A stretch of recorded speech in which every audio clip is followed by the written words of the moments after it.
नमस्कार दोस्तों, मैं सिद्धार्थ आप सभी का बहुत बहुत स्वागत करता हूं। हम सभी को पता है कि होली 2 दिन का उत्सव है।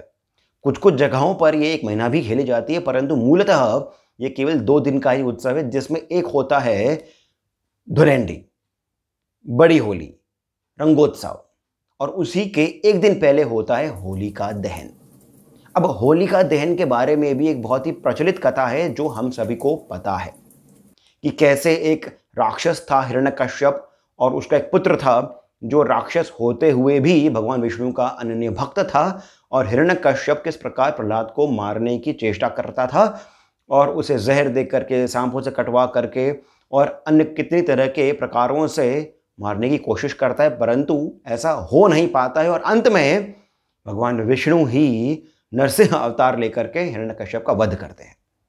अब इसी में एक प्रकरण ये आता है कि हिरण्यकश्यप की एक बहन होती है होलिका, जिसे अग्निदेव से एक वरदान प्राप्त था कि अग्नि उसे छू भी नहीं पाएगी यदि वो कोई एक प्रकार का कपड़ा अपने ऊपर लपेट लेगी।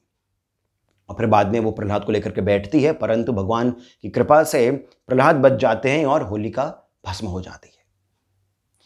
अब अगर मैं आपसे ये कहूं कि इस कथा का कोई बेसिस नहीं है, कहीं पर भी ये कथा आपको नहीं मिलती है, किसी भी पुराण में, उपपुराण में, वेदों में, उपनिषदों में कहीं भी इस प्रकार की कोई कथा नहीं है, तो आप मेरी बात को मानेंगे? चलिए समझते हैं कि सत्य क्या है।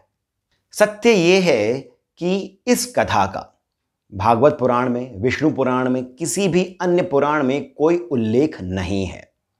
हिरण्यकश्यप का उल्लेख है, प्रहलाद का उल्लेख है, भगवान नरसिंह का उल्लेख है। ये पूरी की पूरी कथा सत्य है, परंतु इसमें होलिका कहीं भी मेंशन नहीं है। हाँ, नारदीय पुराण है, नारद पुराण है, जिसमें होलिका का उल्लेख किया गया है प्रहलाद के साथ, परंतु वो भी केवल एक श्लोक में जरा सा मेंशन है कि होलिका जो है वो एक राक्षसी है जिससे प्रहलाद को भय लगता है। परंतु इस राक्षसी होलिका का हिरण्यकश्यप के साथ में कोई संबंध हो, या फिर इसको कोई वरदान प्राप्त हो, या फिर प्रहलाद को लेकर के ये अग्नि पर बैठी थी, ऐसा कहीं भी कोई उल्लेख नहीं है। अब थोड़ा सा और गहरा उतरते हैं। मत्स्य पुराण और अग्नि पुराण में ये उल्लेख है, इस पूरे प्रकरण का विस्तृत रूप से उल्लेख मिलता है, परंतु उसमें यह बताया गया है, विशेषकर मत्स्य पुराण में यह बताया गया है कि हिरण्यकश्यप की एक बहन भी थी, परंतु उसका नाम था सिंहिका। अब याद करिए कि सिंहिका वही है जो रामायण में मेंशन्ड है, जिसे हनुमान जी मार डालते हैं, उसका वध कर देते हैं। अन्यथा कहीं और सिंहिका और प्रहलाद का कोई और उल्लेख नहीं मिलता है। यहां पर एक बात और मैं आपको बता दूं कि भागवत पुराण में और विष्णु पुराण में एक राक्षसी है जिसका उल्लेख किया गया है, उसका नाम है कृत्या। ये कृत्या वो राक्षसी है जो प्रहलाद को जलाने का प्रयत्न करती है, परंतु स्वयं भस्म हो जाती है। परंतु इस कृत्या का हिरण्यकश्यप के साथ में कोई संबंध बताया नहीं गया है, ना ही ये बताया गया है कि उसे किसी भी प्रकार का कोई वरदान प्राप्त था, बल्कि ये कृत्या वो होती है जिसे कुछ गुरु अपने आश्रम में बुलाते हैं प्रहलाद को मारने के लिए, और इसी बात का उल्लेख केवल 1 या 2 श्लोकों में मेंशन्ड है बस। इसके अलावा और कुछ भी डिटेल में मेंशन्ड नहीं है। अब चूंकि बात हो रही है पुराणों की, तो ये भी बताना आवश्यक है कि भविष्य पुराण में एक कथा आती है जिसके अनुसार एक बार महाराज युधिष्ठिर भगवान श्री कृष्ण से पूछते हैं कि हे प्रभु, ये होली क्यों मनाई जाती है और एक कौन सा त्यौहार है जब लोग अग्नि को प्रज्वलित करके उसके आसपास में घूमते हैं और बच्चे जो हैं वे विशेष करके बहुत अधिक शोर मचाते हैं। तब भगवान श्री कृष्ण बताते हैं कि कृतयुग में, यानी कि सतयुग में, महाराज रघु थे। उनका राज्य वैसे तो बहुत ही अच्छा था, परंतु एक बार कई लोग उनके दरबार में आए और त्राही त्राही करके उनसे विनती करने लगे कि हे महाराज, आप हमें एक राक्षसी है ढूंढा, उससे बचा लीजिए। महाराज रघु ने पूछा कि क्या करती है वो, क्यों वो आपको डराती है, कुछ बताइए उसके बारे में। तो उन्होंने बताया कि ये जो राक्षसी है ढोंडा, ये आती है और बच्चों को बहुत तंग करती है। तब महाराज रघु के जो ऋषि थे वशिष्ठ, उन्होंने बताया महाराज रघु को कि ये जो ढोंडा राक्षसी है, इसे भगवान शिव से वरदान प्राप्त है कि वैसे तो इसे कभी कोई मार नहीं पाएगा, परंतु इसे बच्चों से भय है। और बच्चे यदि, अब इसका उपाय बताते हुए उन्होंने बताया कि यदि बच्चे अग्नि को प्रज्वलित करके उसकी पूजा करके उसके आसपास खेलेंगे कूदेंगे, तलवार पकड़ करके, लकड़ी की तलवार पकड़ करके युद्ध का झूठा ही अभ्यास भी करेंगे, तब भी इससे वो जो ढोंडा राक्षसी है वो डर जाएगी और बच्चों को तंग नहीं करेगी। और दोस्तों, तभी से ये जो पूरी परंपरा है ये आरंभ हुई कि इस समय होलिका दहन का जो समय है, इस समय लोग अग्नि को प्रज्वलित करके उसकी पूजा पहले करते हैं, बाद में बच्चे जो होते हैं वो कुछ युद्धाभ्यास करते हैं, नकली ही सही, लकड़ी की तलवार से। ऐसा ये परंपरा बहुत समय तक चलती रही। पंडितों के हिसाब से, जो तांत्रिक है उनके हिसाब से ये भी कहा जाता है कि जो होलिका दहन का जो समय है, उस समय छोटे बच्चों का विशेषकर ध्यान रखना चाहिए, उन्हें माता पिता के साथ में ही रहना चाहिए। तो अब एक बात तो स्पष्ट हो गई है कि किसी भी पुराण में, मत्स्य पुराण हो, विष्णु पुराण हो, भागवत पुराण हो, कहीं पर भी ये उल्लेख नहीं है, ये कोई कथा नहीं आती है कि होलिका नाम की कोई एक राक्षसी थी, वो हिरण्यकश्यप की बहन थी, वो प्रहलाद को लेकर के अग्नि पर बैठी, उसे वरदान प्राप्त था परंतु वो फिर भी जल गई। हो सकता है कि समय के साथ में लोगों ने एक कथा को दूसरे में मिक्स कर दिया हो, बाद में ये एक लोक कथा प्रचलित कर दी गई। परंतु बात अभी भी ये आती है कि जो हमारी परंपरा है अग्नि को प्रज्वलित करने की, लकड़ी को जलाने की, उपलों को जलाने की, उसकी पूजा करनी, प्रदक्षिणा करने की, उसका क्या ये पूरी परंपरा झूठी है? तो अब हम बात करेंगे इसके वैज्ञानिक आधार की, जो कि वेदों से आता है। यहां पर पहला मेंशन आता है अथर्ववेद के परिशिष्ट में। परिशिष्ट क्या होता है?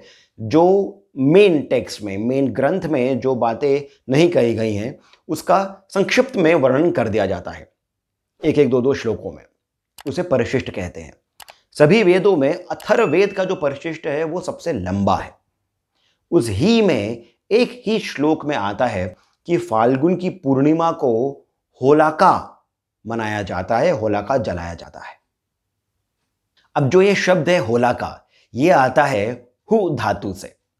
हु का जो अर्थ है वो है समर्पित कर देना। अग्नि को प्रज्वलित करके यज्ञ में, हवन में समर्पित कर देने को ही कहते हैं हु। और इस ही कारण भविष्य पुराण की कथा में भगवान श्री कृष्ण जब युधिष्ठिर जी को बताते हैं ढोंडा नामक राक्षसी के बारे में, तब फिर वो अंत में ये कहते हैं कि क्योंकि लोगों ने वशिष्ठ मुनि की बात मानी और उन्होंने लकड़ी और उपलों से एक अग्नि प्रज्वलित करी, और उसी के कारण उनके सभी रोग, दुख, डर उस हवन में जाकर के नष्ट हो गए। इस ही कारण ढोंडा का एक और नाम पड़ गया होलिका। अब यहीं पर ही प्रश्न आता है कि इन सभी में साइंटिफिक बेसिस कहाँ है, साइंस कहाँ है, विज्ञान का आधार कहाँ है? तो फिर हम चलते हैं अथर्ववेद, जहां पर बताया गया है कि फाल्गुन की पूर्णिमा को होलिका जलाना चाहिए। उसी का विस्तार से वर्णन करा गया है चरक संहिता में, जहां पर अत्रि जी ये कहते हैं कि कई प्रकार के जो रोग होते हैं वे स्वेद के निकल जाने से, स्वेद अर्थात पसीने के ही निकल जाने से समाप्त हो जाते हैं। फिर वे बताते हैं कि ऐसे 13 प्रकार के स्वेद होते हैं, जिनमें जो 13वां स्वेद है वो होता है होलिका स्वेद। होलिका स्वेद जो है वो उन बीमारियों को समाप्त कर देता है जो शिशिर का जो हमारा सीजन होता है, यानी कि जो विंटर का जो सीजन होता है और वो जब समाप्ति पर हो रहा होता है और जब गर्मियों का आगमन हो रहा होता है, उस समय, उस बीच में जिस प्रकार का संक्रमण होता है, यानी कि जो बीमारी फैल जाती है, उसके कारण जो रोग होते हैं वे निकलते हैं जब हम अग्नि को प्रज्वलित करते हैं, लकड़ी को जलाते हैं, उसमें हम उपले जलाते हैं और उसके कारण जो पसीना उत्पन्न होता है उसी को होला का श्वेत कहते हैं। और उससे जो पहले की इस समय की जितने भी बीमारियां होती हैं, जो रोग होते हैं, वे सभी दूर हो जाते हैं। यहीं पर हमें एक बात और समझनी होगी कि जब जब भी ट्रांजिशन का फेज होता है, यानी कि सर्दी जा रही होती है, गर्मी आ रही होती है, या फिर गर्मियां जा रही होती हैं, सर्दियां आ रही होती हैं, तब तब वातावरण में बहुत अधिक बीमारियां हो जाती हैं, जिसे संक्रमण कहा जाता है। और इसी कारण आप ये बात ऑब्जर्व करेंगे कि हमारे यहाँ पर कई त्योहार, कई व्रत उसी समय होते हैं जब हम हवन करते हैं, यज्ञ करते हैं। इसका वैज्ञानिक कारण ही यही है कि जब जब हम हवन करते हैं, यज्ञ करते हैं और जिस प्रकार की हम आहुतियाँ उसमें देते हैं, उसके कारण जो अग्नि होती है उससे वातावरण पवित्र हो जाता है। इसका वैज्ञानिक आधार है, साइंस भी इस बात को मानता है।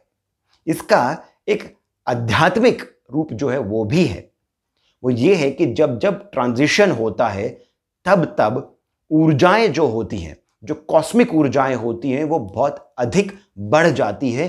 और इस ही कारण इस समय यदि आप मंत्रों का जाप करेंगे, इसी समय यदि आप किसी भी साधना को करेंगे, और खासकर होली के समय यदि आप शाबर मंत्रों को करेंगे, तो उसका आपके जीवन में बहुत ही अधिक लाभ आपको मिलेगा, ऐसा शास्त्र कहते हैं।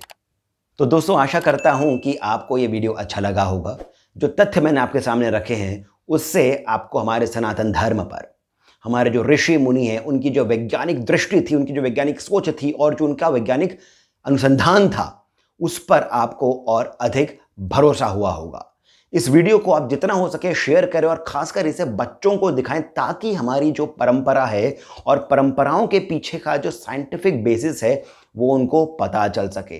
क्योंकि अदरवाइज आजकल बहुत ही अधिक पॉलिटिकल एजेंडा भी घूम रहा है वातावरण में, जहां पर बताया जा रहा है कि होलिका दहन जो है वो बहुजन समाज के विरुद्ध है, ये दलितों के विरुद्ध है। ऐसी कोई बात नहीं है, ऐसा कोई आधार ही नहीं है। तो ये पॉलिटिकल जितने भी नैरेटिव्स हैं उसको ये वीडियो ध्वस्त करता है। लोक कथाओं के माध्यम से जितना भी दुष्प्रचार होता है या फिर जिस भी प्रकार की भ्रांतियां मन में आ जाती हैं कि सुपरस्टिशन है हमारे संस्कारों में, हमारे पुराणों में, हमारे वेदों में, हमारे धर्म में, वो सब बातें भी ध्वस्त हो जाती हैं। अब मुझे यानी सिद्धार्थ को आप जाने की अनुमति दीजिए। इस वीडियो को लाइक करिए, हमें सब्सक्राइब करिए और कमेंट सेक्शन में जाकर के जो डिटेल्स दिए गए हैं वहाँ पर आपको हमारे फ़ोन पे, पेटीएम, जीपे, इन सभी के डिटेल्स मिल जाएंगी। कृपया करके अपनी ओर से जितना हो सके हमें श्री सहयोग अवश्य ही प्रदान करिए। अब मैं सिद्धार्थ आप सभी से जाने की पुनः अनुमति लेता हूँ। धन्यवाद।